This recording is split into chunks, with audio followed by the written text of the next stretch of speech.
All right, and welcome to episode. Actually, you know what? A second, I need to hit the record button on this. Okay. All right.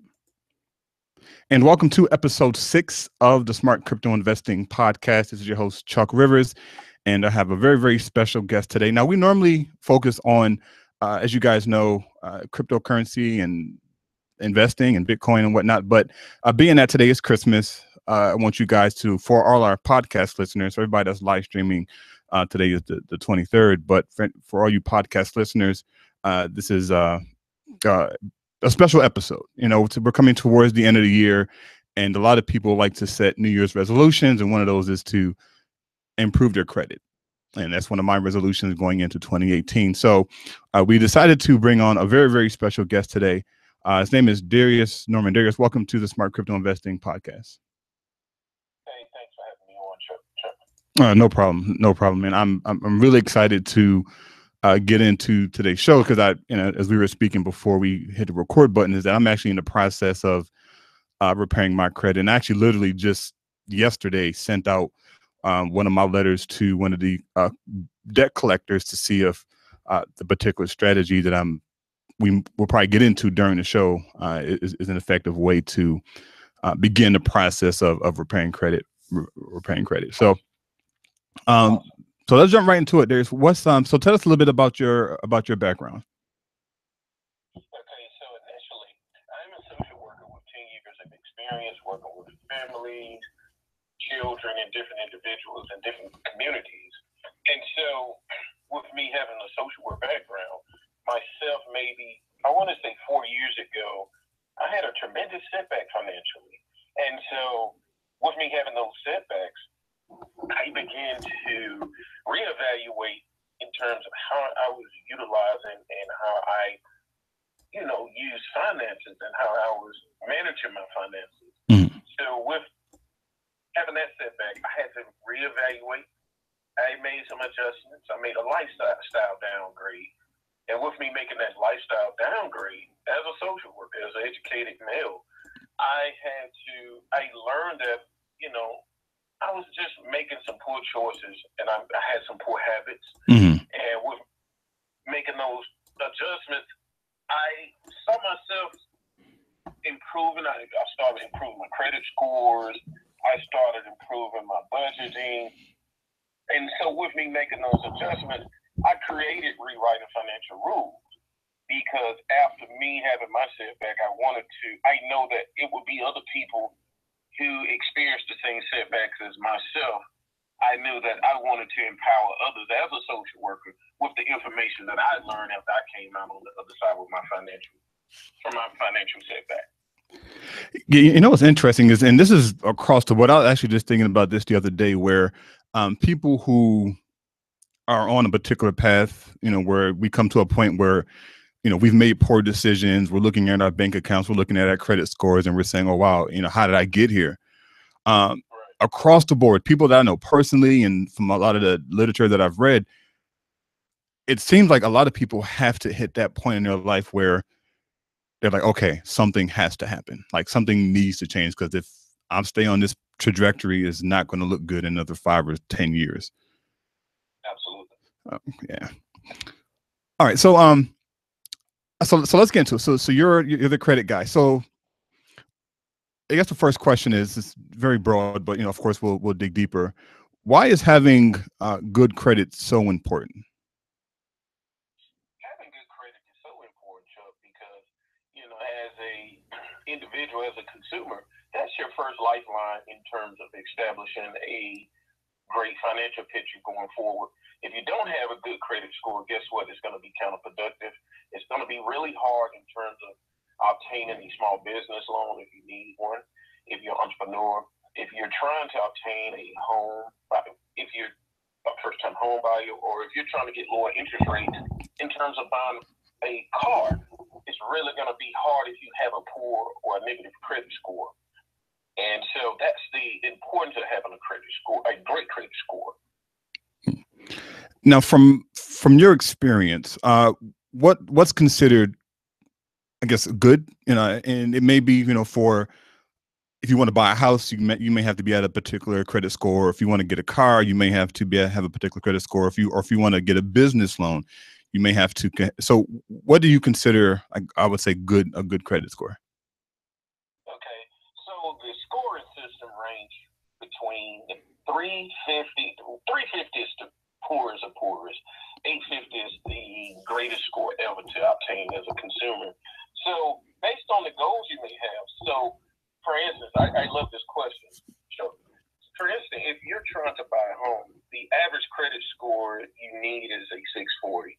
So that would probably be, if you depending on what kind of goal you have, you're trying to buy a home and the average score is a 640, yes, that's a great credit score to buy a home.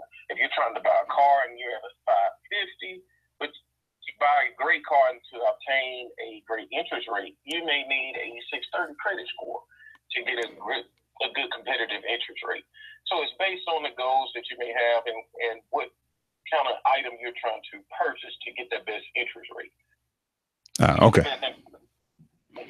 I'm sorry. Go ahead. You had something else? No, that was the point. Okay. To make sure that you get the best interest rate is based on the goal and what kind of item you're trying to purchase. Okay. To determine what kind of credit score that you may have.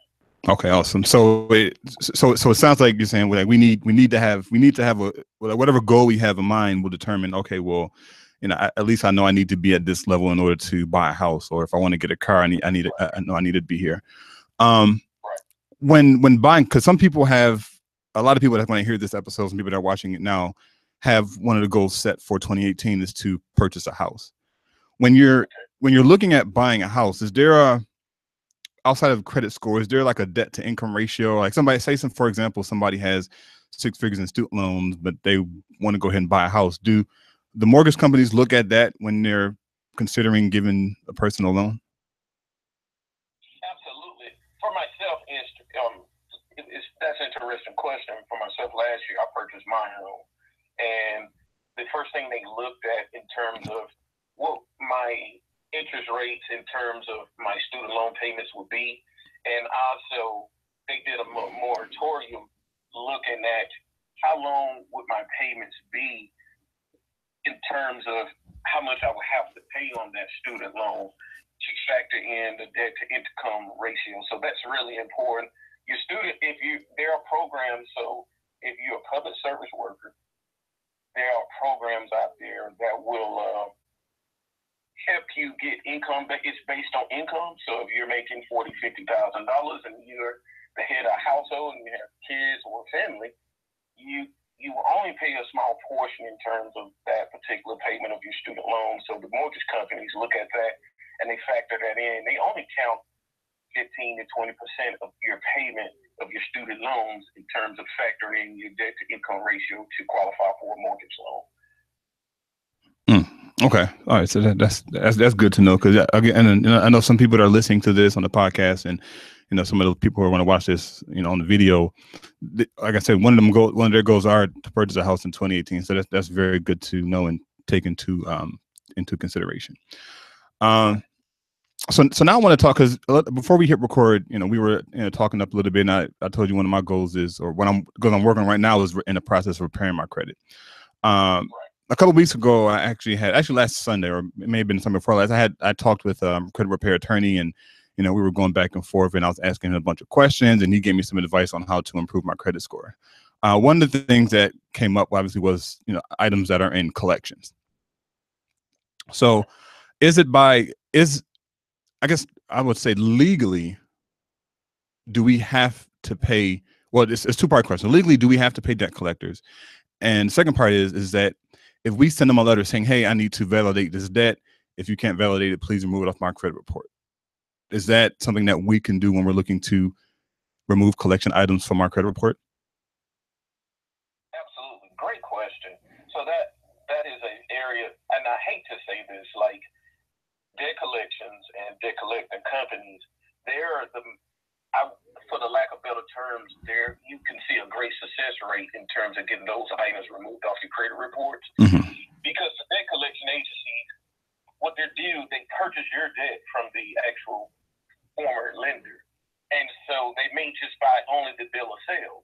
So as a consumer, you have a protection in place called the Fair Credit Reporting Act, which means that each company that is furnishing negative items onto your credit, they have to verify or they have to inform you of all the information before. If you're making a dispute against them, they have to verify the information. So if they can't verify the information based on the Fair Credit Reporting Act, they have to remove that information. So with debt collection companies, a lot of times they are buying your debt and they only have partial information. So when you are disputing them, a lot of times you will see a high success rate in getting those items removed. And so with that, legally, now I'm not an attorney, but with me coaching and working with other people who are dealing with debt collection agencies and debt collecting companies, legally you don't have the debt collection companies do not have a right to collect a debt from you because legally you did not initially establish the contract with that agency. Yeah. So they have to verify your signatures, they have to verify any payment history that you might have had. And if they can't verify that legally, you do not owe them any money. Yeah. However, through the court of law, they can obtain court orders to obtain a debt from you if you don't respond within a certain amount of time and you don't know the parameters as a consumer to protect yourself against some of those fraudulent practices they engage in. Yeah. And what's interesting is when I found that, I was just mind blown because I was trying to repair my credit. And I thought, hey, me making my car payments on time, and that helps a little bit. But when I realized how the small stuff really impacts your credit, like for example, the attorney that I was talking to, he looked at my TransUnion and at my Equifax, and he's like, well, Chuck, if you look at your, because I have student loans on my credit report, and he's like, if you look at your student loans, it's showing you have on-time payments for 3 years, but then within that 3 years, you have 1 month where it's red as being late. Right. He said, that's impacting your credit. And I had like 7 instances of these on my credit report. And like, wow, that's crazy. So if you write a letter to TransUnion and Equifax and, hey, you need to fix these errors, that's going to boost the credit score up. Is that sort of accurate or in the ballpark? Absolutely. It'll boost your scores up because, like I said, based on the Fair Credit Reporting Act, they have to verify or correct any incorrect information that is being reported on your credit report within 30 days if they can't verify the information. Mm-hmm. So, and I'm glad you brought up that point. You can have a great payment history. Say if you have a great payment history with your credit cards, or like you said, car notes. But if you're overutilizing your credit, or even you have personal loans, and if you're overextending yourself in your credit cards, guess what? Your credit scores can plummet also, even with the great payment history. Yeah. And you're right. And people need to start understanding their rights as a consumer.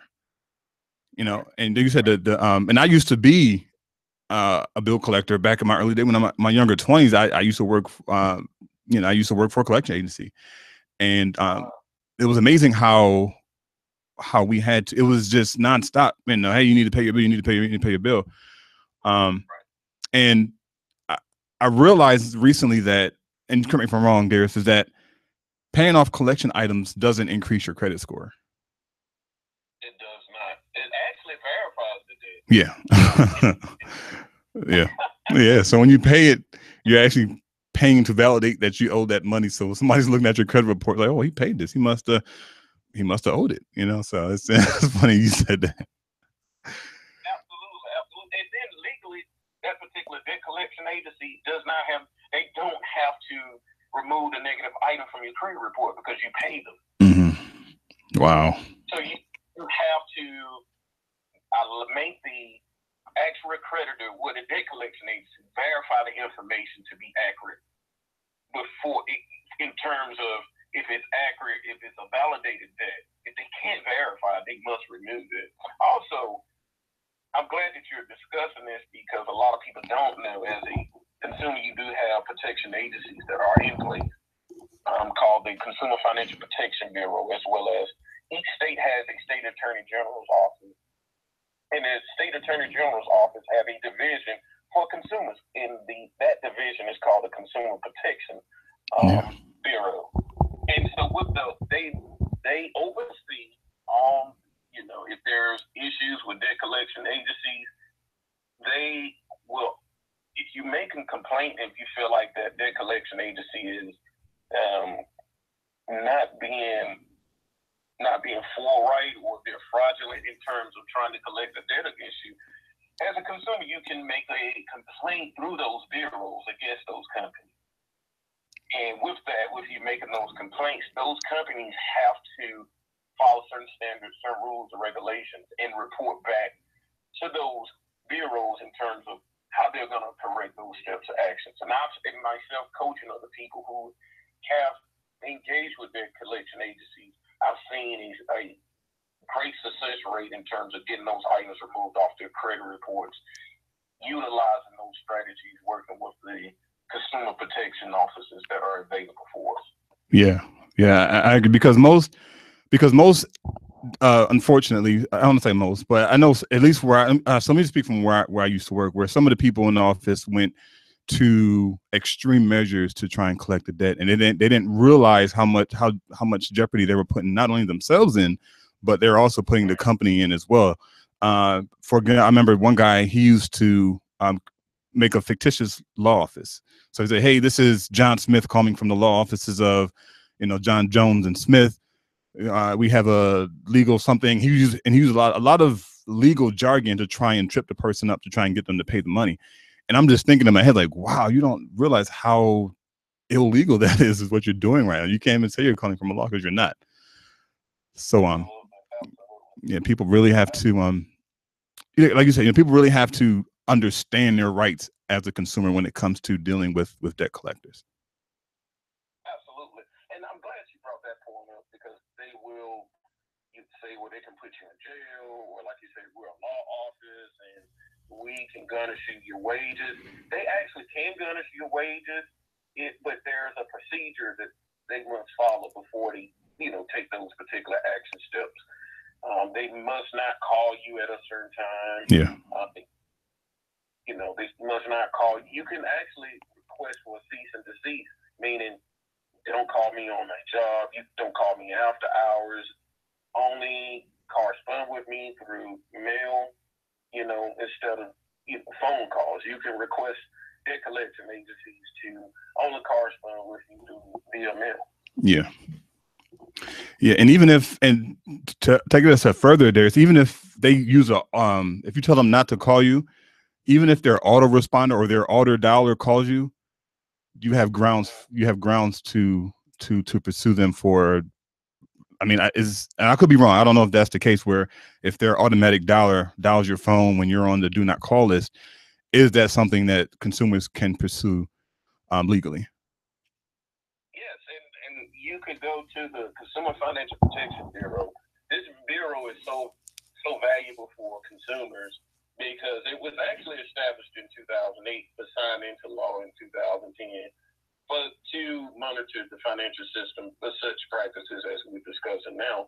And so there's a debt collection section or area with the Consumer Financial Bureau. And if you're receiving harassment calls from debt collection agencies, there's a section where you can actually make a complaint and report that particular agency through to the Consumer Financial Protection Bureau. And that company must respond within 15 days. If they don't respond, they are at risk of receiving a great fine and being audited by the federal government, which is the Federal Trade Commission, as well as the Consumer Financial Protection Bureau. Yeah. So they are really important bureaus to utilize to protect yourself against practices like that. Yeah. So when I was talking to the attorney, he had brought up something, and he wasn't really sure, because he's heard mixed ideas about this. But can previous addresses on your credit report decrease your score? Yes, all information must be verifiable. See, the credit bureaus are agencies that collect all all of your information, any account information that has been accredited to your thing. They obtain your information, and so if they verify through previous or current addresses, and sometimes if you have old addresses on there, it can decrease your scores, because old information really on your credit report should only be on there depending on which state you're in. There's a statute of limitations law that each state, each item based on the credit bureau, it's only supposed to be on your credit report within only 7 years. The most, if you have bankruptcies or foreclosures or tax liens, they can remain on your credit reports up to 10 years. But if that previous address has been on your credit report over 7 years, you can dispute that. That is supposed to be removed. Yeah. And then so these come TransUnion, Experian, and Equifax. They're for-profit companies, right? They're like they get your information and they sell your information. So for me personally, we have to take that extra step to make sure that, hey, the information that you're selling is accurate. Yeah, because actually that brings up a question. So can we, and I think I may know the answer, but can we stop them from doing that, or they legally they can do what they're doing as far as collecting our information, but taking to that next level, making sure that the information is accurate as possible? Yeah, like I said, you have to make sure that the information is accurate as possible. Legally, we don't have a right to stop them from selling and collecting our information. Really, now they will be out of bounds if they're selling your information to other institutions outside the financial institution. They have the right to sell your information to banks, to all, any lending institution, because the lending institution is the company that will determine if you're credit worthy for lines of credit to be established unto you. So if they sell your information outside of those parameters, yes, you have a legal right to sue the credit bureaus for breaching your information. Wow. Okay, that's good to know. Awesome. Okay. All right. So, Des, we want to start winding down here. I want to narrow in a little bit more about you and your book. So what inspired you to actually write your book? Well, I wrote Rewriting Financial Rules because what inspired me? Again, I made these adjustments financially. I did the research and I worked on my own financial picture.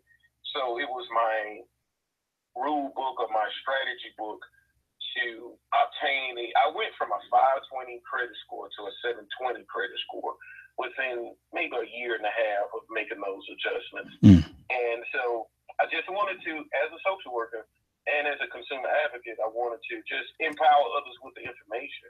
Yeah. So they can take control of their own financial picture and make the adjustments that they need to make so they can be comfortable. And so that's why I wrote Rewriting Financial Rules, just to educate others with the information. Wow. Okay. Perfect. And I want to encourage all of our listeners, we'll have links in the show notes. They can buy your book off Amazon, and you have a website as well. Yes, sir. My website is entitled Rewriting Financial Rules LLC, and I have the link in the website in terms of how they can purchase the book. You can purchase it through Barnes & Nobles, Amazon.com, as well as it's available in ebook format. And it's on my website. Also, I consult with people individually. If they want to consult with me in terms of addressing credit woes or credit issues, you can contact me through my website. There's a contact me section. You can put in your information, and it will be sent directly to my email, and we can consult and look at your credit reports and see what we can do to make some adjustments and get some negative items removed from your reports.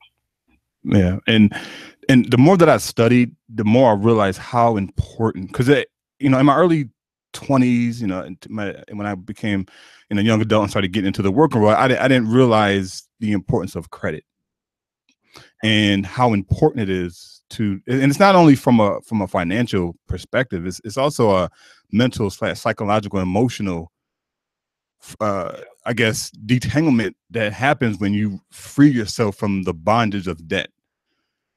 You know, so again, one of my goals is to get my, you know, credit score up to the mid 700s. I'll say right, you know, mid 700s, high 800s. You know, so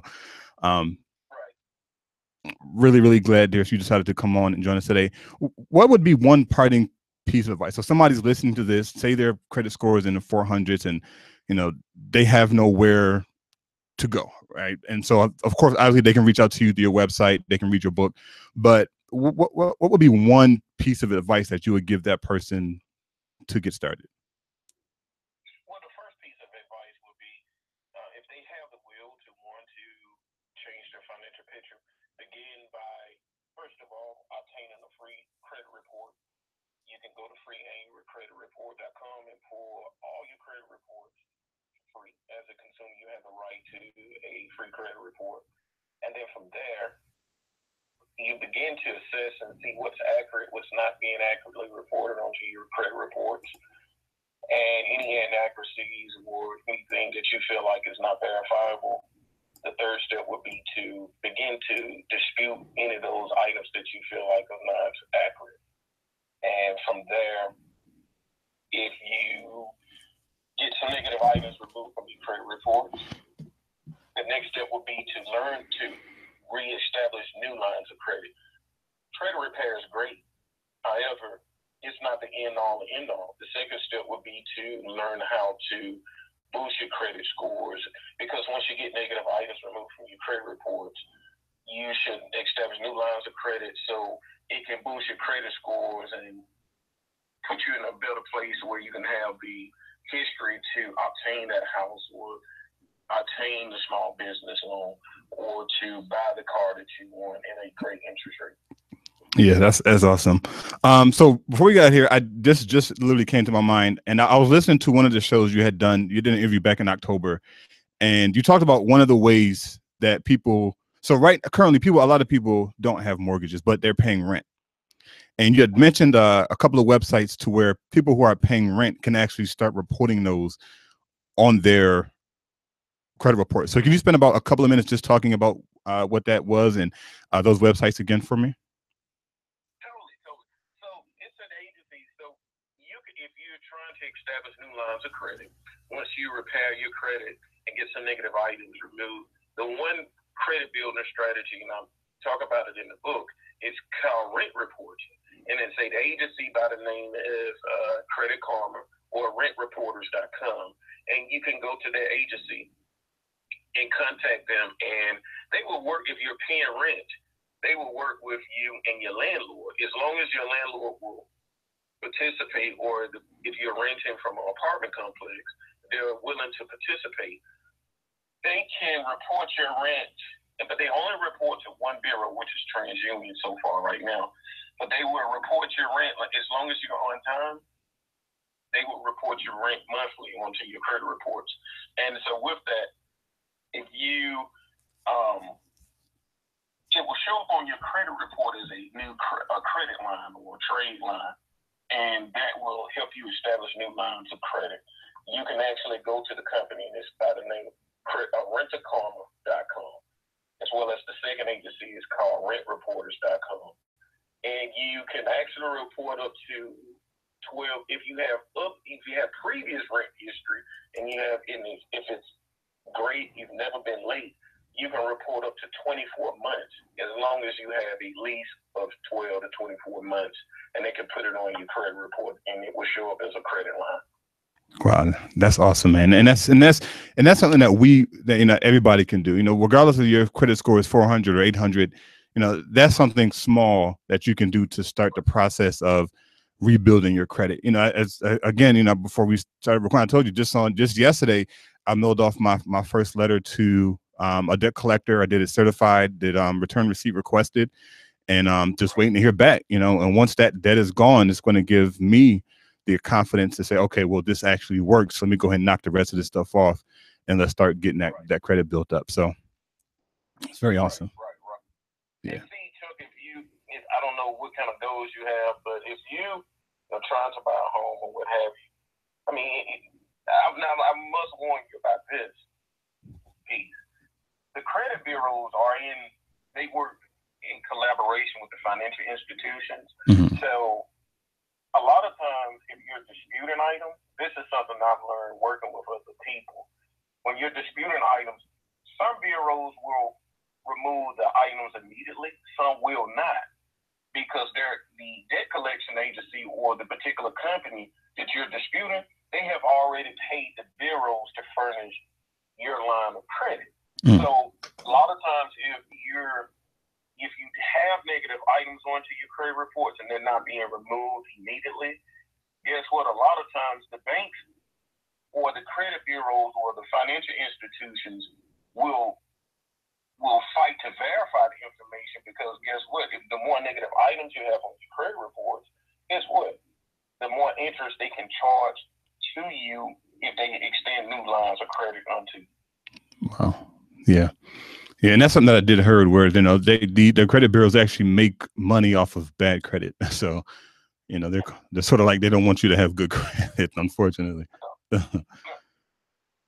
Wow. Yeah. Awesome. Yeah. But again, thanks so much for coming on, you know, today. You know, I really hope that you guys got something from today's episode. Again, normally we talk about investing, but I really felt that being today's Christmas and we're going into the new year, that I'm pretty sure a lot of you have those goals as far as financial goals and getting your credit repaired set for 2018. So be sure to check out Darius's information. It'll be linked in the show notes. Darius, again, thanks so much for coming on to Smart Crypto Investing, and we'll look forward to potentially having you again on in the future. Thank you, sir. Have a good one. You there, sir?